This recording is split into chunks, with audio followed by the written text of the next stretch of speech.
High, কেমন আছো সবাই? আশা করছি সবাই ভালো আছো। অনেকদিন পরে তোমাদের সাথে কথা হলো।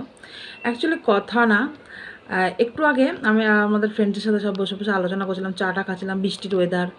হ্যাঁ, তো আলোচনার একটা বিষয়বস্তু ছিল, তো সেটা আমার মনটা ছুঁয়েও গেল। প্লাস একটা সত্যি এটা সিরিয়াস প্রবলেম, মেয়েদের একটা সিরিয়াস প্রবলেম, প্লাস খুবই ফানি। তো সেটা ভাবলাম তোমাদের সাথে শেয়ার করি। সেটা হচ্ছে তো আমরা এখানে যারাই থাকি সবাই আর কি কোয়ার্টারে থাকি, পরিবারের থেকে দূরে।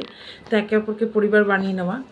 তো তার মধ্যে আমরা প্রত্যেক 3 বছর অন্তর, 4 বছর অন্তর কেউ না কেউ কোথাও কোথাও হাজব্যান্ডের সাথে সাথে ট্রান্সফার হয়ে যায়, নতুন জায়গা, নতুন পরিবেশ, নতুন জিনিস। তো আমাদের মহিলাদের একটা সবচেয়ে বড় স্ট্রাগল আমাদের করতে হয়, সেখানে গিয়ে সেই নতুন পরিবেশে গিয়ে একটা ভালো পার্লার খোঁজা বা পার্লার দিদি খোঁজা, যে মোটামুটি জানে কাজ। কারণ আমাদের প্রত্যেক মাসে থ্রেডিং করাতে হয়, চুল কাটতে হয়, তো নানা রকম কাজ থাকে।